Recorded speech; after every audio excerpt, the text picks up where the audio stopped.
Want to know what's great about legit leaks? It's looking back and seeing how true they were. What's even cooler though is going back, finding and tying multiple confirmed leaks together and seeing how they fit, and then suddenly discovering new details that you've never seen before. Depending on what you find, you can start putting the puzzle pieces together and start building a clearer picture. That is what happened to me when I started to look for hints for Spyro 4. I believe that I have enough evidence to say, with a rock-solid foundation, that a Spyro title, at the very least, started development back in either very late 2019 or early 2020, and it was not by Toys for Bob. I also found more evidence to support who might be doing it. Let's talk about it. What's up, guys? Canadian Guy here, and back with a long-awaited Spyro 4 video. Now, as you can tell by the length of this video, it's massive. This video's massive.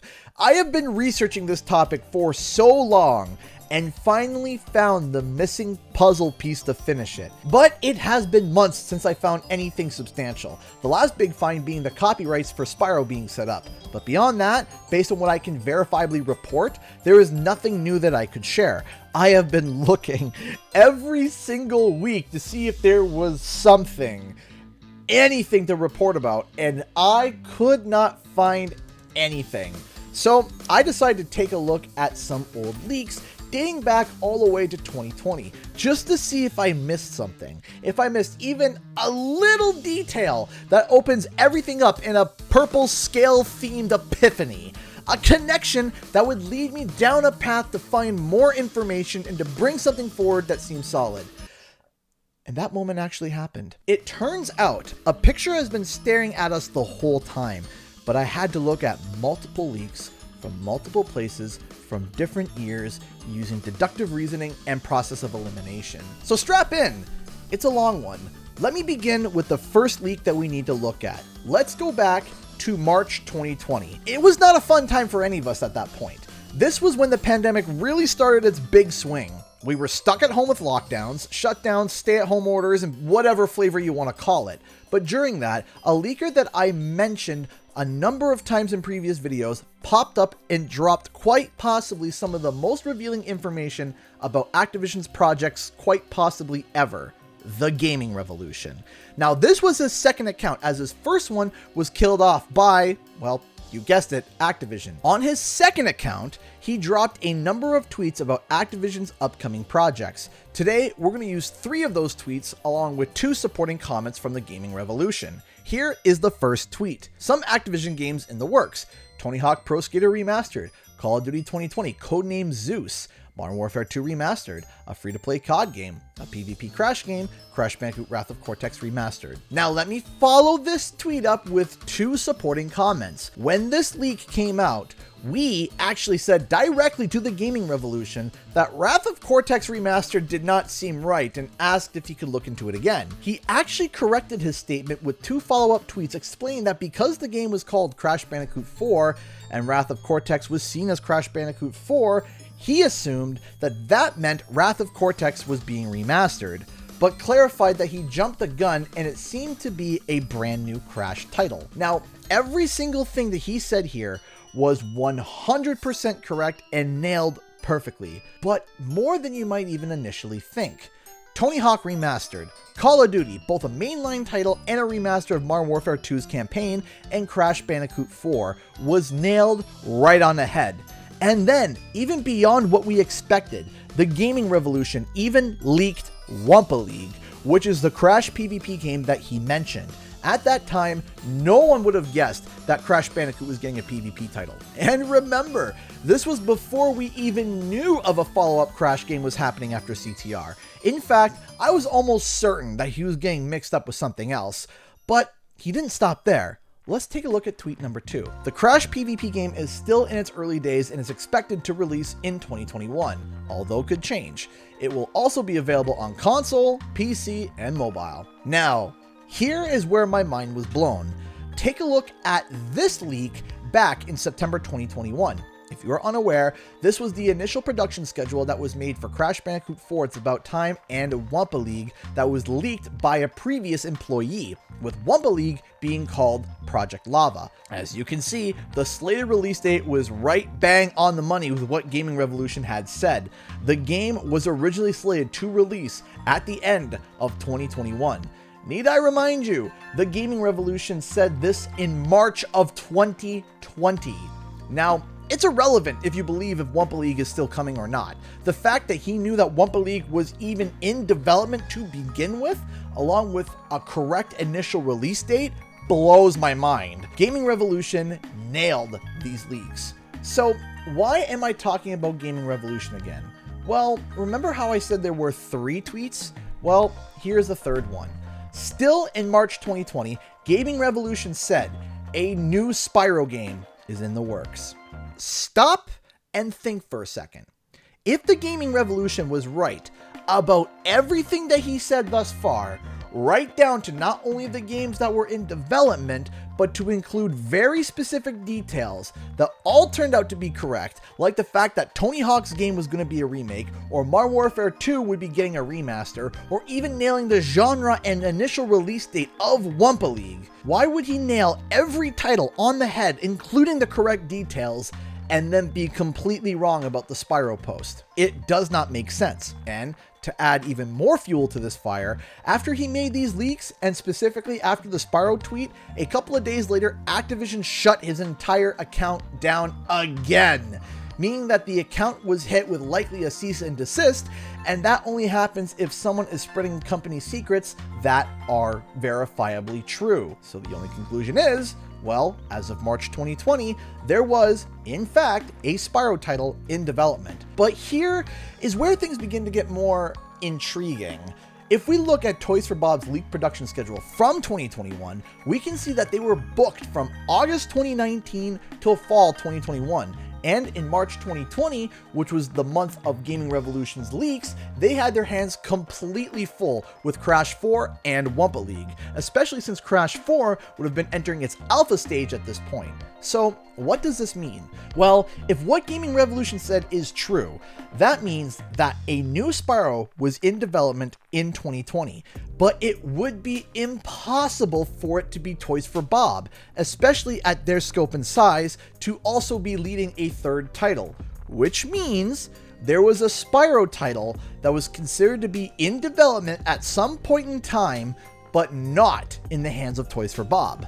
Now, with the groundwork I just set, I think it's solid enough to say that a Spyro title went into development around the start of 2020, and Toys for Bob were not the ones handling it. I feel quite confident in setting that statement, to be honest. Now, I have more supporting arguments towards a theory that I have been building. Some of it is process of elimination along with regular deduction work, but I will say it's not as solid as what I just told you, but I still think it's worth mentioning. So, if Toys for Bob was not developing this Spyro title, then who was? To answer this, we have to try and pinpoint the time the game started development and then use process of elimination. To do this, I want to expand a little bit on a previous thought. Remember how I said Gaming Revolution had very specific details about all the titles that he leaked? Let me show you what I mean. You have Call of Duty, and then you have the project name for it. Then you have Tony Hawk, and the fact that it's a remake. You have Call of Duty, and the fact that it's free to play. Then you have Crash Bandicoot, and the fact that it's a sequel to the original trilogy. All of these leaks bring additional details to describe what the title kinda is. But notice there is absolutely nothing for Spyro. No description, no additional details, nothing. What that tells me is that when Gaming Revolution was told about this, it was likely still in super early development, meaning that development probably started in either late 2019 or early 2020. Now, if you don't know, Activision has released a kid-friendly game every year for over 10 years straight, whether it be a brand new title, spin-off, remake or remaster, or a port of some kind. Those games have been led by 3 studios: Toys for Bob, Vicarious Visions, and Beanox. While all 3 would sometimes collaborate on projects, one studio would lead at least one kid-friendly game per year. So, if we know that Toys for Bob is not handling it, that leaves 2 more studios that could be working on the game. Vicarious Visions, and Beanox. However, based off the date and time in the development that we have found so far, neither was Vicarious Visions. According to various interviews and sources, Vicarious Visions was brought on to develop the Diablo 2 remaster after the flop that was Warcraft 3 Reforged. Basically, Team 1, Blizzard's classic team, started Diablo 2's remaster in 2019. However, after Warcraft 3 Reforged botched release in January 2020, it was apparent that they didn't know what they were doing. So Activision and Blizzard came to the conclusion they needed a team of people who knew how to remaster and remake games. And lo and behold, Vicarious Visions was standing there, having experienced both in Crash Bandicoot with the Insane Trilogy and Tony Hawk Pro Skater 1 and 2, which wasn't announced yet. So in early 2020, Vicarious Visions was sent off to remake Diablo 2 along with Team 3 at Blizzard. Later on, Vicarious Visions would permanently be incorporated with Blizzard and would no longer work on Activision-based titles. So if it's not Toys for Bob, and it's not Vicarious Visions, well, that literally leaves one studio left. It's Beanox. Okay, so now the theory has evolved into a Spyro title went into development in early 2020, and it might be Beanox who's leading it. Okay, great. What we can do now is turn our deductive eye to Beanox and start looking for clues. But is there anything else to help support that theory? Any events or coincidences? Actually, yes. Yes, there is. In 2019, Beanox led the charge and released Crash Team Racing Nitro Fueled to the world, but they also continued to support the game for a long period of time with monthly content drops called Grand Prix, where they would release new tracks, karts, and characters. And yes, one of those characters was Spyro. While that is awesome, that's not the evidence I'm talking about. The finale of the Grand Prix, which was called the Post Grand Prix, or the Beanox patch, was Beanox's final goodbye and thank you to the community, adding a bunch of new skins for characters and references to the company itself. Since then, the game has not been touched or changed. Can you guess when the patch went live? It went live March 26th, 2020. This literally falls perfectly into the development timeline of what we're thinking so far about Spyro 4. And it just so happens that Gaming Revolution's leaks, including the tweet about Spyro, came out 2 weeks before this final patch went out and went live. On top of that, there were characters and skins that were data mined that never made it into the game, along with certain characters not receiving legendary skins. It also just so happens that the majority of those characters that were affected were Spyro characters. Ripto and the Sorceress were originally in the game's code, and Hunter and Nasty Nork sadly never got any legendary skins. So, what am I implying? I think that CTR's post content was cut short because they took on more tasks that required their immediate attention. The timing of that content cut seems to correlate with the timing with this new Spyro title that went into development. To confirm and reinforce this, 6 months later from the Beanox patch on September 2nd, 2020, Beanox released a final statement on CTR and the updates for it. Here's the section I want you to focus on. Unfortunately, the March update with the Beanox pack was our final update to the game and there is no additional content in the works. Part of the reason is that we're hard at work on some other incredible projects, including the inverted modes in Crash Bandicoot 4 It's About Time, which will blow you away, and some other things we can't quite mention yet. These two parts right here are big to look at. Part of the reason is that we're hard at work on some other incredible projects, and especially some other things we can't quite mention yet. Now, typically this is standard practice for any development studio to say. It's the classic, stay tuned for what we have in store. But here's the thing that caught my attention. Tony Hawk's 1+2 remaster was already announced at this time. In fact, the game was coming out in 2 days from when this update was posted, and Beanox had a huge part to play in its development, as they were the co-developers with Vicarious Visions. Yet this post mentioned nothing about that. The only thing they mentioned was Crash Bandicoot 4's inverted mode. Arguably, being the co-developer on a remaster is much bigger in scale than making filters on a level that another studio has already made. Beanox also worked on Black Ops Cold War, which was already announced and releasing 2 months later. Again, no mention of that project either. So what exactly were they referring to in 2020 as incredible projects that they can't talk about yet, when Black Ops Cold War and Tony Hawk were already announced and were the last projects that they worked on? And again, why wasn't it mentioned in the post? It's not adding up. What would make it make sense is that the projects that they were working on were related to the Crash franchise, hence why they only mentioned the inverted modes, and I think those projects were Wumpa League and Spyro. But is there more evidence to support the Beanox aspect? Well, why don't we go and take a look at some of their job listings? This one says, if you have a desire to work on the most successful FPS franchise in the history of video games, please apply online. Okay, easy. That one's for Call of Duty. Let's look at another one. Oh, it's for a programmer. But there's no mention of Call of Duty or first-person shooters. In fact, it says all of Beanox's projects. Okay, that's different. What about this one for a lighting artist? It actually mentions nothing about any game specifically, but it does mention Activision's franchises, which is plural, meaning more than just Call of Duty. But then you start finding job applications that actually start dropping perks that are very, very specific. Back in September 2022, I found a job posting looking for a 3D animator at Beanox's Quebec City location.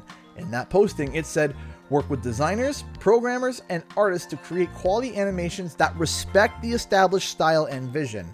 By itself, this statement doesn't mean much, but when you keep reading, it asks for experience in mocap animation, but also hand key animation. Mocap, or motion capture, is used for lifelike animations. Actors put on a suit that basically has sensors all over them. It records all the subtle movements that they do and makes the animation feel more human and easier on the animators. What you're seeing now is footage of motion capture for God of War 4.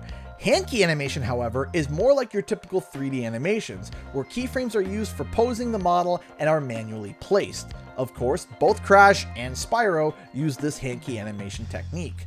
But the big thing that stood out to me was this specific perk down here: experience in cartoon animation. Let me ask you something. What active franchises in Activision's arsenal would benefit from having cartoon animation and hand key animation experience? There's literally only two: Crash Bandicoot and our purple boy Spyro. Now, I am not saying this job or Beanox is exclusively working on Spyro and nothing else. On the contrary, I think Beanox is the Swiss Army knife in Activision's arsenal. This is why the statement, create quality animations that respect the established style and vision, is important, because the animator is going to be jumping from different projects that have completely different styles and visions and needs to be able to do the best of both worlds. Just look at Beanox's previous workload. They were able to simultaneously lead the work on a cartoony racing game like CTR, remaster a franchise titan like Call of Duty Modern Warfare 2, while also developing inverted mode levels for Crash 4 and help with Tony Hawk's Remaster, all at the same time, and all on different engines and all very different styles. So I think one of the many projects that Beanox is likely working on is Spyro 4. Now, there are other pieces of evidence, like the fact that the Spyro trademarks were registered at the start of 2022, or the fact that Spyro is still being heavily marketed by third parties through merchandise. But I'm going to wrap this up by going back to the beginning of this video. We have to look at the Gaming Revolution's tweet one more time. The Gaming Revolution has shown beyond a shadow of a doubt that his information is accurate, but if we can determine perhaps where his source is speaking from, we can determine something from it. But how can we even begin to do that? Well, sometimes you have to see what isn't there. Let me explain. I've spoken to some developers in private from a number of different publishers and studios. Shockingly, if you don't know, for most, if not all, the giant video game companies like EA, Activision, Microsoft, Sony, Nintendo, whatever, sister studios don't typically share information with each other under official channels unless they are working together on that project. There are thousands of employees across the world within these companies, and they're all from different studios and different places. If they alerted every person involved within the company of every project that's being worked on, especially now in a world where you could work from home and work remotely, keeping a lid on leaks would literally be impossible. Now, I say official internal sources because transfers between people and companies happen, and of course people talk to each other, but Activision as a whole themselves wouldn't be telling everybody what every studio is working on. So that means that the only people that would know everything that is happening within Activision would be at the head studio of Activision itself. So let's take a look at Gaming Revolution's leaked titles. There is a game that is missing from this list of leaks. One that actually had early development pictures leaked literally 1 month after these tweets and came out a year later. Do you know what it is? If you said Crash on the Run, you are right. Crash on the Run literally started to leak like crazy in April 2020 and released in March 2021. Now, the leak started to happen literally 1 month after Gaming Revolution's tweets. How can someone be so dead-eye accurate with their leaks, even nailing the slated release date of a title that was almost 2 years out in production, but miss a game that got leaked 1 month later? What that tells me is that his source is not from the all-knowing place like Activision's head office. So, what studio, what person, what company would know all the stuff that Activision is working on but not know what's going on over at King? Actually, funny enough, there is one common thing that all these titles share beyond obviously being an Activision title. Stop and think for just 1 moment. Who co-developed the Tony Hawk remaster? Beenox. Who led the PC port release of Call of Duty Cold War? Beenox. Who was the lead developer of Modern Warfare 2 Remastered? Beenox. Who has assisted with Warzone multiple times? Beenox. Who made the inverted levels in Crash Bandicoot 4 It's About Time? Beenox.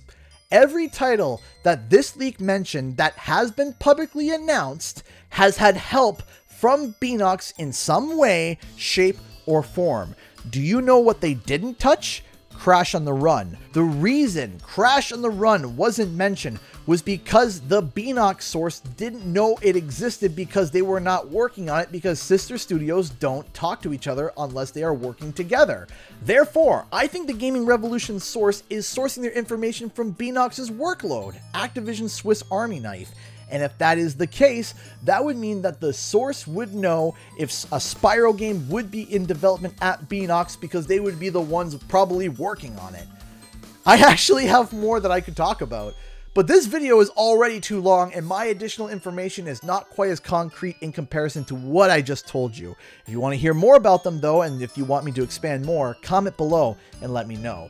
This was my biggest Spyro 4 video thus far, and it took a long time to compile. But if you enjoyed it, make sure to subscribe and check out my other Crash and Spyro content. Thanks so much for watching, and I'll see you guys in the next video and our live stream. Bye bye!